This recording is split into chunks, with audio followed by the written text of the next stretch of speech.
سلامونه او نیکی هیلې مې ومنئ دوستانو. که تر اوسه مو زموږ چینل نه وي سبسکرایب کړی نو همدا اوس یې سبسکرایب کړئ، ورسره خوا کې د ګونګرو نشان هم ووهئ. یوه ربۍ ښځه د خپل خاوند کیسه داسې کوي او وایي زما خاوند ډېر اخلاقي مسلمان او د مور پلار سره ډېر زیات نیکي کوونکی و، ان تر دې چې د هغه نیکۍ زه هم حیرانه کړی وم او په تعجب کې اچولی وم. د یو کال په تېرېدو سره موږ ته الله جل جلاله یوه لور راکړه. کله چې مو لور 2 کلنه شوه نو زما د خاوند وظیفه بل ښار ته انتقال شوه. نه هم د رمضان و چې له وظیفې څخه بیرته کور ته را روان و چې د تقدیر موافق یې په یوه ترافیکي پیښه کې خپل دماغ له لاسه ورکړل او ډاکټرانو پرې فیصله وکړه چې په دماغي طور دا سړی مړ دی او په روغتون کې د نوموړي په علاج 10 کاله تیر شول چې نه ښه کېدو او نه مړ کېدو. نو ما ته خپلو ملګرو او خپلوانو وویل چې ته په محکمه کې عریضه وکړه چې محکمه درته طلاق درکړي. ما د طلاق اخیستلو څخه انکار وکړ او خپلوانو ته مې وویل تر څو پورې چې زما خاوند کې روح موجود وي نو زه طلاق نه غواړم او په دې حالت الله جل جلاله ته صبر کوم.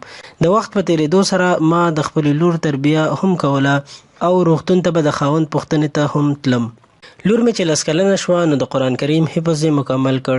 یو شپه زه د خپل خاوند د پوښتنې لپاره روغتون ته لاړم چې لور مې هم را سره وه.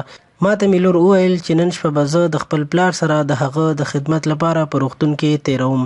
د دغې شپې واقعه زما لور داسې بیانوي: زه د خپل پلار د کټ سر ته کېناستم او د سورت فاتحې تلاوت مې کولو چې د تلاوت په دوران کې ماته خوب راغی او زه ویده شوم. خوب کې یو کس راغی او ماته یې وویل پاسه ولې ویده یې؟ زه پاڅېدم او 2 رکعته لمونځ مې وکړ. بیا را باندې خوب راغی چې ویده شوم. خوب کې یو کس راغی او ماته یې وویل پاسه دا هغه وخت دی چې رحیم او رحمان ذات پکې دعا قبلوي. زه هم پاڅېدم، مونځ مې وکړ او د الله جل جلاله څخه مې داسې دعا وغوښتله: یا الله جل جلاله، دا زما پلار ستا د بندګانو څخه یو بنده دی.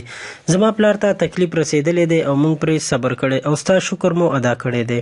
ستا په فیصله موږ راضي یو. یا الله جل جلاله، دا ستا د رحمت لاندې دی او تا د خپل رحمت په وجه ایوب علیه السلام له لوی مرض څخه روغ کړی دی او موسی علیه السلام دې خپل مور ته واپس کړی دی. یونس علیه السلام دې د ماهي له خېټې څخه ژوندی راایستلی دی او اور دې په ابراهیم علیه السلام د جنت برابر کړی و. یا الله جل جلاله، زما له پلار څخه هم دا تکلیف لرې کړي.